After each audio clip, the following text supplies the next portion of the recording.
Hey everyone.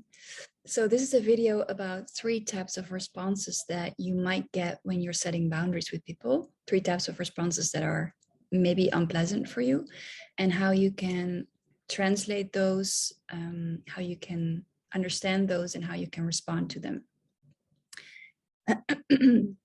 And so, ideally, when you set your boundaries, you would love for people to say, "Oh, you know, there is this thing where it's quite vulnerable to set our boundaries for most people, because it's kind of like saying no to someone, and we know what it's like to receive a no, that it can be painful. And so it's difficult to do that with other people. And then ideally, we would want someone to just be like, okay, like just say yes to our boundaries. And sometimes, and maybe this is good to be honest about to ourselves, we would even want someone to say, good for you, you set your boundaries. But usually, the person that receives the boundary is not the person that's going to do that.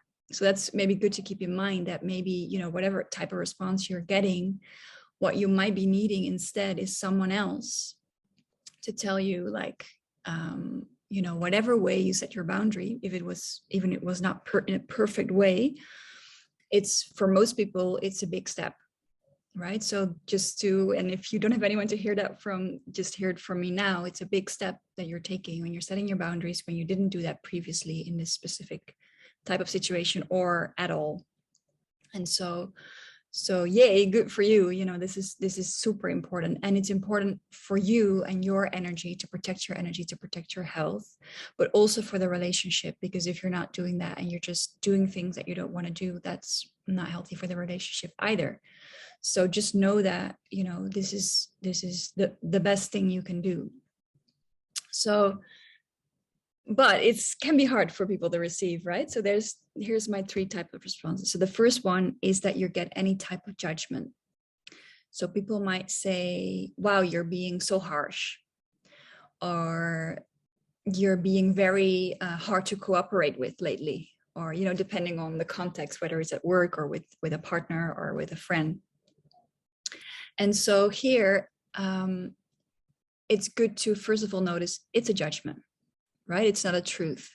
What is harsh, for example, is wildly different depending on your cultural background, depending on the way you're used to speaking from your family.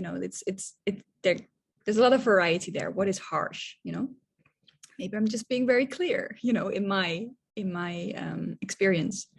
And so just to notice that that's not a truth. What they're saying is, this is unpleasant to receive, right? And that's a truth. It's unpleasant for them to receive, probably. So that's good to translate it that way. That can be helpful to already be like, okay, it's unpleasant for them to receive. Okay, that I can take in, right? And then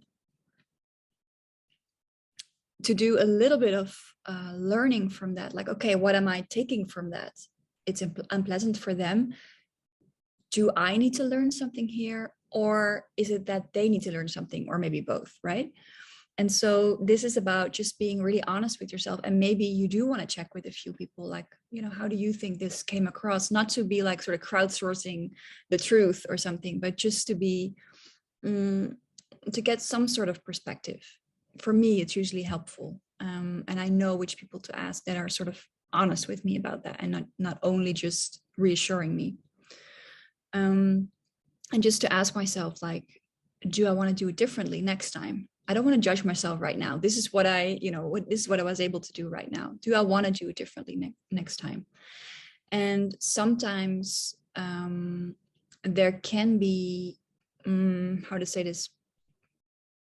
If I've been like too soft with someone for a long time, or for maybe even for a short time, and so they've actually crossed my boundaries, it could be that the boundary that I'm finally setting sounds a bit harsh to them, or is surprising to them, even just surprising. They might be in shock, like, what's happening? You were always doing whatever I said. Also, this can be, related to power dynamics in our culture. Like, a woman saying no to a man is less common. A person saying no to their boss, it's less common. There's a power dynamic. A black person saying no to a white person, it's less common. There's a power dynamic. And we need to, if we are the person setting the boundary, to keep in mind that there might be shock, and that's not for us to deal with, right? I mean, we can, if we want to, we can give the other person empathy or listen to them, but we don't have to, right? So this is good to also keep in mind as a background, like what's our history, our cultural history or our personal history? What are they used to for me? And like, if it is true that I've let this person cross my boundaries for a long time, and I'm sounding harsh because of that, I don't want to blame myself for that. You know, that's not necessary, but just to feel that, oh, this is why it's so important to actually continue doing this, to keep doing this, and to maybe already do it when something very small happens. So I don't have to, the energy is not as angry or as, it's not as irritated, for example. And again, I want to stress, put your boundaries imperfectly. You know, better to do it imperfectly than not to do it at all. And to make it actually easier for yourself, because the response will be easier, you know, make sure that you do it on time. So the energy is firm and clear, yet less charged. Okay. Second type of advice, second type of response is that you're getting advice from someone. This might be confusing because it seems like the other person is receiving the boundary well and they're just wanting to take care of you.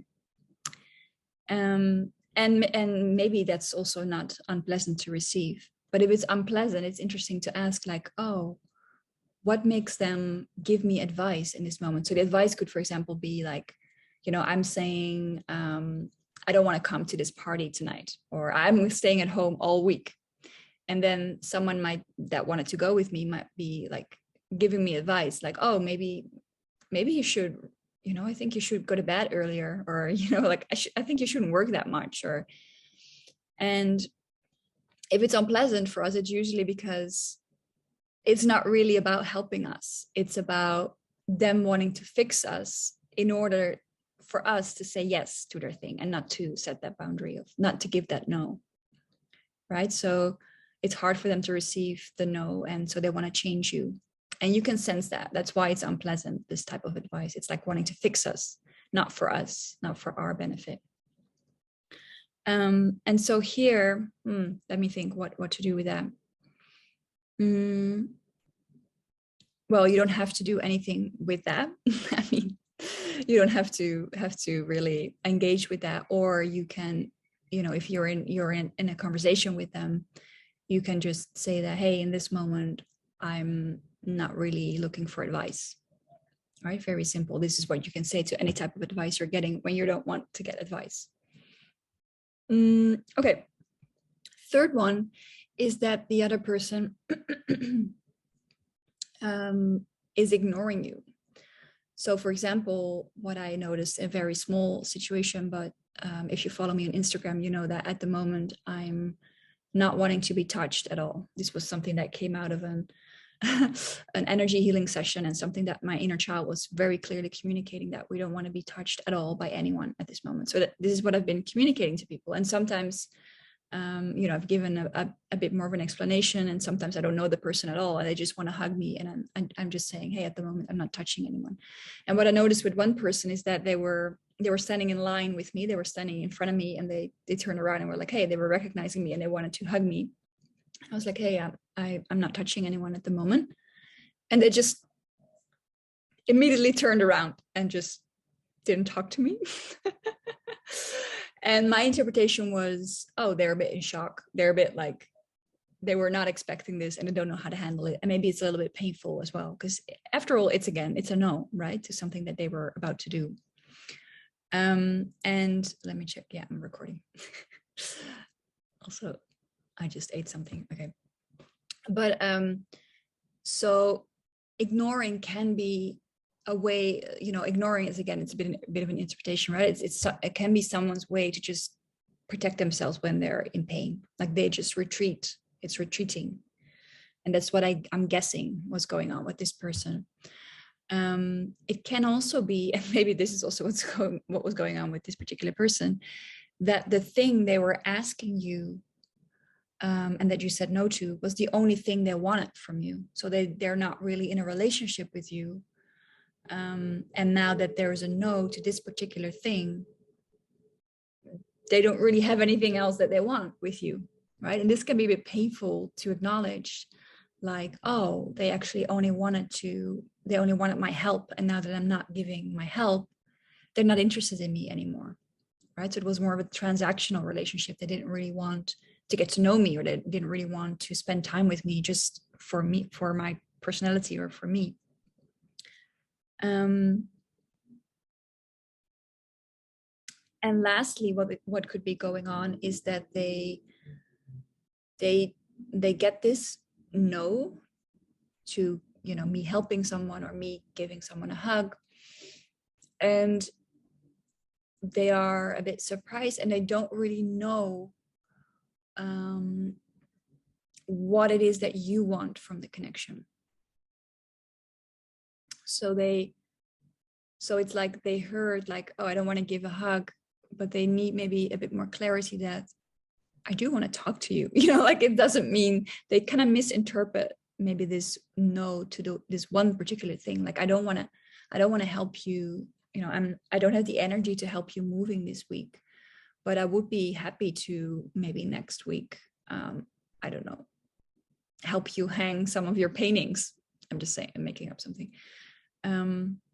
Right. So there can be, I don't know if this example was the best example, but sometimes there can be a bit of confusion, like, do you still want to be in touch with me at all?